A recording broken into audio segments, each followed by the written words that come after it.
Hello guys. आज हम argument writing सीखेंगे जो कि CAPF assistant commandant exam paper 2 का एक इम्पॉर्टेंट टॉपिक है। इस वीडियो को आप लास्ट तक देखिए। आर्गुमेंट राइटिंग में अगर हम बात करें एग्ज़ाम में 2 क्वेश्चंस आते हैं आर्गुमेंट राइटिंग पर। ऐसे के 4 टॉपिक्स आते हैं। आर्गुमेंट राइटिंग में आपको एक पर्टिकुलर जो टॉपिक दिया होता है उसके आपको फेवर और अगेंस्ट में लिखना होता है, ठीक है। इसका एक पर्टिकुलर पैटर्न होता है, जैसे रिपोर्ट राइटिंग का एक पैटर्न होता है वैसे ही आर्गुमेंट राइटिंग का भी एक पैटर्न होता है। आपको इस पेपर में हम अगर हम फॉर्मेट की बात करें फॉर्मेट कुछ इस तरह होगा कि आपका जो टॉपिक है आपको ऊपर टॉपिक लिखना है। उसके बाद जो भी टॉपिक आपको दिया होता है उसका आपको इंट्रोडक्शन लिखना है। इंट्रोडक्शन इन द सेंस कि जैसे मैंने अभी फार्म लोन वीवर जो कि लास्ट ईयर या उसके पहले पूछा है उसको डिफ़ाइन किया है। इसके अलावा अगर कोई सा भी टॉपिक हो, अगर साइमल्टेनियस सिलेक्शन हो तो जो भी टॉपिक वो पूछता है उसका आपको ब्रीफ इंट्रोडक्शन देना है 3 से 4 लाइन में, ठीक है। उसके बाद आपको जो भी टॉपिक दिया है आप उसको उसके फेवर में आप यहाँ पे फेवर लिख सकते हैं, या जो टॉपिक दिया है उसी पे आप यस कर सकते हैं या नो कर सकते हैं, ठीक है। अब जैसे मैंने यहाँ पर हम सैम्पल देखें फेवर अगेंस्ट, उसके बाद आपको अच्छा इसमें एक चीज़ और है, जब आप फेवर लिखोगे जैसे अगर आपने 4 पॉइंट लिखे हैं तो 4 या 5 पॉइंट आप अगेंस्ट में लिखना है। और आप ये ट्राई करना कि जो पहला टॉपिक है जो आपने फेवर में लिखा है उसी के अगेंस्ट में आप लिखना, ठीक है। ये ज़्यादा अच्छा रहेगा और आपको ईजी पड़ता है पेपर लिखने में, ठीक है।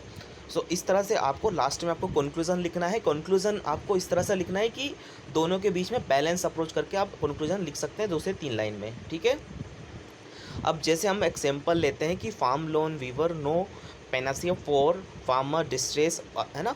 ये एक पर्टिकुलर टॉपिक है। अब इसमें हमें आर्गुमेंट राइटिंग लिखनी है, ठीक है। आर्गुमेंट राइटिंग अब जरूरी ना हो कि आप लिखें वहाँ पर, आपको सिर्फ टॉपिक लिखना है। उसके बाद आपको इंट्रोडक्शन लिखना है, ठीक है, कि फार्म लोन वेवर। और यहाँ पर अगर आप फार्म लोन वेविंग लिख रहे हो तो आप इसको बार बार तो नहीं लिख सकते, तो आप इसको FLW कर दीजिए, ठीक है। उसके बाद इसको अंडरलाइन कर दीजिए। अब आप जब भी आपको फार्म लोन वेविंग लिखना है तो आप FLW लिखेंगे, ताकि पेज भी उसमें टाइम भी बचेगा और स्पेस भी कम लगेगा, ठीक है। इस तरह से आपको लिखना है। उसके बाद जैसे कि आपने इंट्रोडक्शन में लिखना है कि farm loan waiving are customised schemes announced by the centre and state government to help farmers who में अनेबल टू रिपे लोन। ये जनरल इंट्रोडक्शन हमने दे दिया कि फार्म लोन वेविंग क्या है। कोई सा भी टॉपिक होगा आपको जनरल 2 से 3 लाइन में उसका इंट्रोडक्शन देना है। उसके बाद आपको आर्गुमेंट पे आना है कि आप किस फेवर में लिख रहे हैं कि अगेंस्ट में लिख रहे हैं। फेवर की हम बात करें तो मान लो इस टॉपिक पे हम फेवर में अगेंस्ट में लिख रहे हैं यस कि हम लिखेंगे कि यस फार्म लोन वेवर इस पेना किया, ठीक है। इस पेना का मतलब होता है कि रामबाण, अगर फार्म वन लेविंग होगा तो एग्रीकल्चर जो डिस्ट्रेस होता है उसके लिए इफेक्टिव होगा या नहीं होगा। तो हम यहाँ पे लिख रहे हैं कि इफेक्टिव होगा, तो यस करके हमने हेडिंग डाली। उसके बाद हमने 4 पॉइंट्स या 5 पॉइंट्स लिखे हैं यहाँ पर। पहला पॉइंट्स हमने लिखा कि 85% से ज़्यादा जो फार्मर्स होते हैं वो उनके पास स्मॉल लैंड होल्डिंग होती है।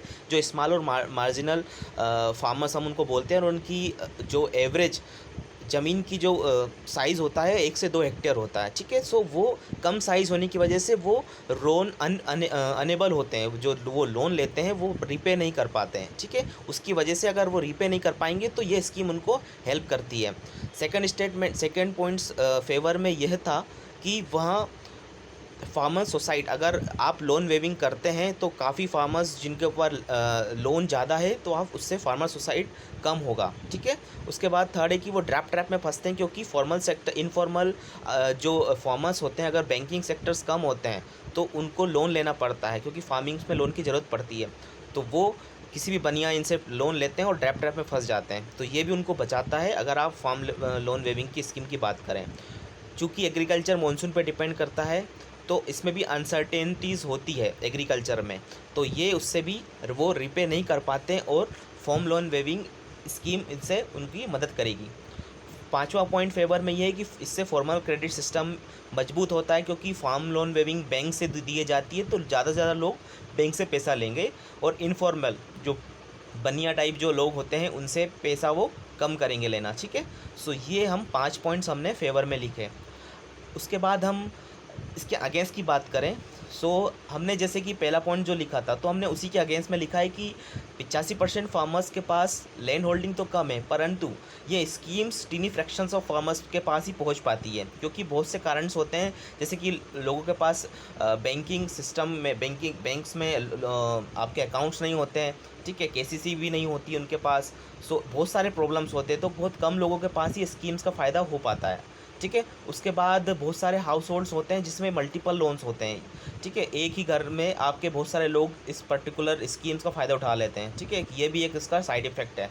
थर्ड एक देखें कि इससे एग्रीकल्चर लेबर जिनके पास ज़मीन नहीं होती है तो वो केसीसी या लोन नहीं ले सकते, तो उनको भी वो भी एक्सक्लूड हो जाते हैं। वो सबसे ज़्यादा ज़रूरत उनको पड़ती है एज़ कम्पेयर टू बाकी फार्मर्स की हम बात करें, एग्रीकल्चर जो लैंडलेस लेबर्स होते हैं, ठीक है।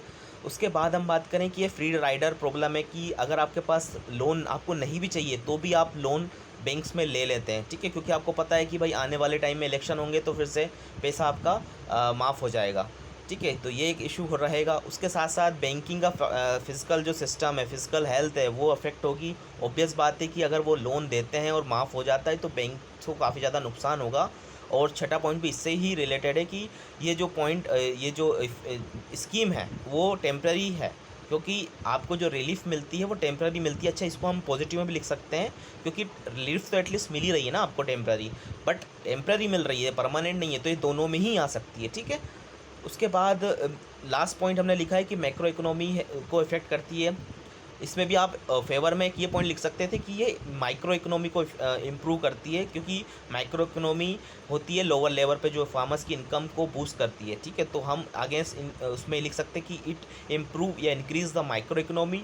और जब हम उसके अगेंस्ट में लिख रहे हैं तो it affect the micro economy, मतलब कंट्री की जो फिजिकल हेल्थ है। माइक्रो इकोनॉमी मतलब बड़े लेवल पर जो फिजिकल हेल्थ है वो इफेक्ट होगा। लास्ट में हम इसमें कंक्लूजन, इसमें मैंने लिखा नहीं है बट इसमें आप कंक्लूजन लिख सकते हैं, स्पेस कम था।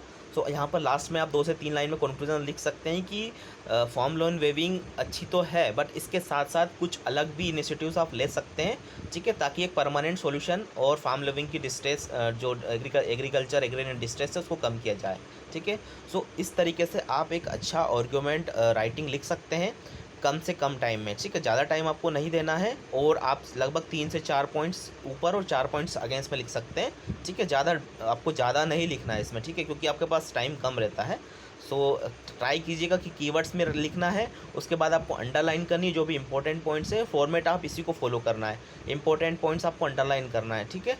तो सेम प्रोसीजर आपको अपनाना है और ज़्यादा से ज़्यादा क्वेश्चंस की आप प्रैक्टिस करिए। मैं कुछ और आर्गुमेंट राइटिंग्स के टॉपिक आपके साथ डिस्कस कर लूँगा ताकि आपका आर्गुमेंट राइटिंग कंप्लीट हो जाए। उसके अलावा रिपोर्ट राइटिंग का भी मैं वीडियो बना चुका हूँ, आप वो भी देख लीजिए, और ऐसे राइटिंग का भी मैंने वीडियो बना लिया है, ठीक है।